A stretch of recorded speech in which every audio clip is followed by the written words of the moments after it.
Good morning students, my name है शिव उपाध्याय। आज का हमारा टॉपिक है नंबर सिस्टम। जैसा कि आप लोग देख रहे हैं, मैंने नंबर सिस्टम का एक ब्रीफ अकाउंट यहाँ पे रख दिया है कि हमको इस नंबर सिस्टम में क्या क्या पढ़ना है। ठीक, टाइम कम है तो उस हिसाब से मैं इसको लिया, केवल ब्रीफ अकाउंट है, बाद में हम लोग आगे डिटेल में पढ़ेंगे इसको। देखिए, जैसा कि आप लोग देख रहे हैं नंबर सिस्टम। ठीक, पहली चीज ये कि नंबर क्या होता है। पहली चीज ये कि नंबर क्या होता है। तो नंबर हमारा होता है, number is a mathematical tools which used for counting, measurement और लेवल। मतलब ये हमारा एक टूल जिससे हम लोग काउंटिंग, मेजरमेंट और लेवल करते हैं। जैसे कि अगर मैं आपसे कहूँ ये कितनी उंगलियां हैं, तो आप क्या करेंगे, गिनेंगे ना इसको कि एक है, तो एक काउंट कर लिए आप लोग। फिर मैं अगर मैं आपसे पूछता हूँ कि आपके घर से आपके स्कूल की दूरी कितनी है, तो आप लोग क्या कहेंगे कि वो दूरी है 1 किलोमीटर। अब ऐसा तो नहीं कि आप कहेंगे किलोमीटर, किलोमीटर तो कोई बात नहीं बनती है, आप कहेंगे 1 किलोमीटर। तो इसका मतलब ये क्या हुआ, मेजर के लिए यूज हुआ। और तीसरी चीज होती है लेवल। ये तो आप लोग बहुत अच्छे से देखेंगे मार्क्स आपके कि 100 में से कितना मिला है आपको, तो ये हो गया आपका लेवल। जनरल नंबर्स क्या है, counting, measurement and levels are tools. ठीक, दूसरी चीज आती है आपकी फिर नंबर सिस्टम। ठीक है, नंबर्स तुमको पता चल गया, लेकिन नंबर सिस्टम क्या है। तो नंबर सिस्टम हमारा एक तरीके का ये कि नंबर सिस्टम में कई पार्ट आते हैं, जैसे decimal number system, binary number system, octa number system, hexa number system, बहुत है। लेकिन हमको पढ़ना केवल डेसिमल नंबर सिस्टम, जिसका बेस 10 होता है। फिर डेक का मतलब होता है 10, एक प्रीफिक्स है, आप लोग पढ़ेंगे आगे। डेसिमल का नंबर होता है 10। तो जनरली डेसिमल नंबर सिस्टम में हमारे आते क्या है, यहाँ दिया हुआ डेसिमल नंबर सिस्टम में हमारा 0 1 2 3 4 5 6 7 8 9 तक, क्योंकि हमारा यही हमारा एक बेसिक नंबर है। इसी के मिलाने के बाद हम कई नंबर्स बनाते हैं। ठीक, तो ये हमारा डेसिमल नंबर सिस्टम में आता है। फिर बात आती है कि डेसिमल नंबर सिस्टम में हमारा आता है रियल नंबर। ठीक, अब बताइए रियल नंबर क्या है। नंबर तो पढ़ लिया, डेसिमल नंबर भी पढ़ लिया, रियल नंबर्स क्या है। तो इसकी डिफिनेशन कही जाती है, all the numbers which we can represent on number line। वो सभी नंबर जिसे हम लोग नंबर लाइन पे रिप्रेजेंट करते हैं। 1 2 3 -1 -2 -3 डॉट डॉट डॉट। ठीक, वो नंबर्स जिसे हम नंबर लाइन पे रिप्रेजेंट करते हैं वो हमारा क्या कहलाता है, रियल नंबर। अब रियल नंबर में सारे पार्ट्स हमारे दिए हुए हैं कि रियल नंबर में पहले हमारा आता है नेचुरल नंबर, जिसे हम डिनोट करते हैं n से। और नेचुरल हमारे होते क्या है, 1 2 3 4 इनफाइनाइट, ये हमारे होते हैं नेचुरल नंबर्स। ठीक, फिर हमारे आते हैं होल नंबर। होल नंबर देखिए, आपसे अगर पूछा जाता है कि होल नंबर क्या है, तो आप लोग कहते हैं 0 होल नंबर है। नहीं, including 0 natural numbers are whole number. 0 1 2 3 dot dot infinite, ये हमारा क्या होता है, होल नंबर आता है। फिर हम आते हैं इंटीजर। देखिए, इंटीजर का सिंबल भी मैंने दे दिया, इंटीजर का सिंबल z से रिप्रेजेंट करते हैं। और इंटीजर्स हमारे होते क्या है, माइनस इनफाइनाइट से लेके प्लस इनफाइनाइट, या जनरली क्या है माइनस इनफाइनाइट, -2 -3। देखिए यहाँ जो 0 है इसे भी हम लोग कहते हैं 0 इंटीजर।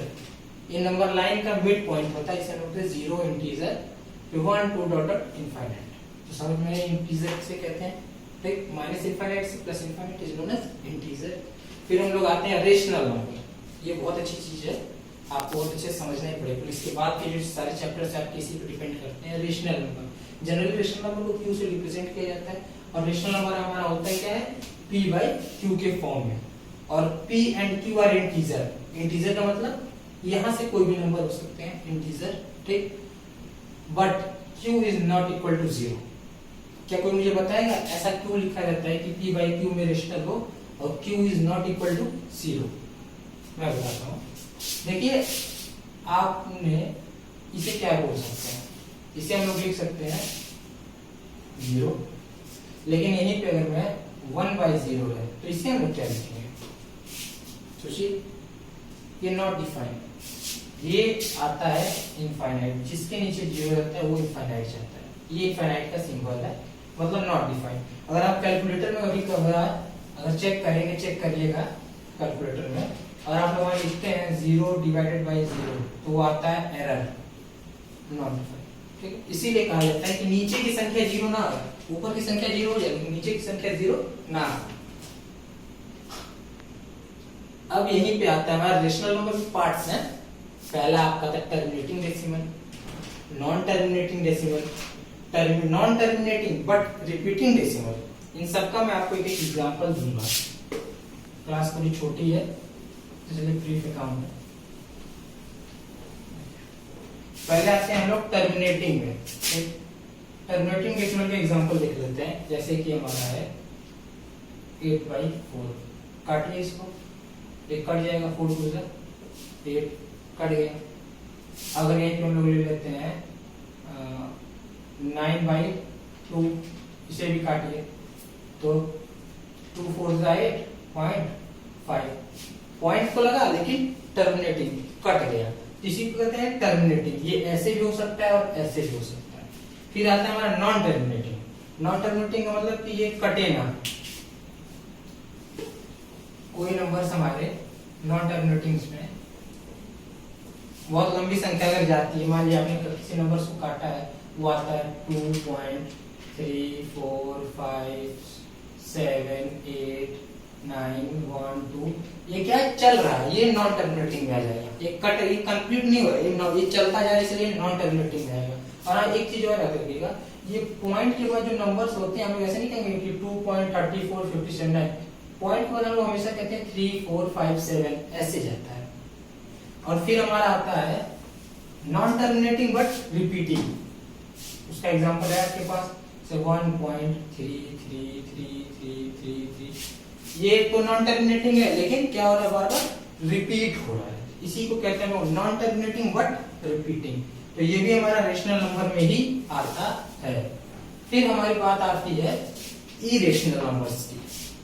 फिर हमारी बात आती है इरेशनल नंबर्स की। और इरेशनल नंबर हमारे क्या होते हैं, non terminating non repeating decimal, मतलब कि वो ना कटेंगे ना दोहराए जाएंगे, ठीक। उसको कहते हैं हम लोग नॉन टर्मिनेटिंग और नॉन रिपीटिंग डेसिमल को इरेशनल नंबर कहते हैं। और तो और not a perfect square is known as irrational, मतलब वो नंबर जो परफेक्ट स्क्वायर ना हो, जैसे कि √3 √2 √7 या फिर आपके ऐसे ही √9 तो आपका परफेक्ट है वो हाँ ये भी चीज है। अगर आपसे क्या दूंगा कि ये बताइए √9, ये रूट में तो ये इरेशनल है नहीं, क्यों, क्योंकि ये हमारा आता है 3 और जिसके नीचे कोई नहीं उसके नीचे भगवान। मैथ में 1 बहुत अच्छी चीज है, मैथ में 1 आपका भगवान का रोल प्ले करता है। और ये आपका हो जाता है, देखिए ये आपका है P/Q के फॉर्म में और Q is not equal to 0, irrational number हो। तो इरेशनल नंबर हमारा non terminating non repeating decimals आते हैं और नॉट अ परफेक्ट स्क्वायर ये हमारे आते हैं। यहाँ तक तो बात हो गई हम लोग की, आप लोगों ने नोट भी कर लिया होगा। अच्छा आप लोग कुछ कॉमन चीज देखी है, अगर हम यहाँ पे लिखे हैं real number is equal to rational number plus irrational number, ठीक। Rational number plus irrational number is known as real number. ऐसा क्यों, ये भी बता देता हूं मैं। देखिए रेशनल नंबर तो आपको बता दिया, टर्मिनेटिंग नॉन टर्मिनेटिंग ये सब आपका रेशनल में आता है, ठीक। और जहां तक इसकी बात है, ये जो इंटीजर है ये भी आप देखिए तो इसके नीचे कोई नहीं है, लेकिन भगवान जो है हमारा 1 वो इन लोग के नीचे आएगा, तो ये सब भी क्या आएंगे, रेशनल में ही आ जाएंगे। P/Q के फॉर्म में इसे भी रिप्रेजेंट कर सकते हैं, इसे भी कर सकते हैं और इसे भी कर सकते हैं। तो जनरली कह सकते हैं कि ये तीनों के तीनों जो हमारे एक तरीके से रेशनल नंबर है, इसलिए कहा गया है कि all natural numbers are rational number but all rational number are not natural numbers. सभी नेचुरल नंबर हमारे रेशनल है लेकिन सभी रेशनल हमारे नेचुरल नहीं है, ठीक है। तो ये बहुत अच्छी चीज है। Real number is combination of rational number plus irrational number, देख लीजिए यहाँ तक पर, ठीक। कि मैंने आपको एक ब्रीफ अकाउंट में एक आपको डिस्क्रिप्शन दे दिया है कि आपको नंबर सिस्टम में पढ़ने क्या है, ठीक है। अब इसी में आपके आगे आएंगे कि दो रेशनल नंबर्स के बीच में कितने नंबर्स होंगे, दो ही रेशनल नंबर के बीच में कितने नंबर्स होंगे। अब इन सब को हम लोग फील करेंगे नंबर लाइन पे। इस चैप्टर में हमको इस एक नंबर लाइन रहेगा और उसी पे हम लोग सारे नंबर्स को इन नंबर लाइन पे रिप्रेजेंट करेंगे, यहाँ तक कि √2 को भी हम नंबर लाइन पे ही रिप्रेजेंट करेंगे, वो आगे की चीज में रहेंगे। और जनरली हम लोग दो रेशनल नंबर के बीच में कितने नंबर है सब निकाल लेंगे। ठीक है, तो हमारा जो आपसे अब मुलाकात होगी नेक्स्ट सेशन में, तब हम इस पे सारे प्रॉब्लम्स और इसके बारे में डिटेल्स बताएंगे, और कुछ क्वेश्चंस आप भी पढ़ लीजिएगा।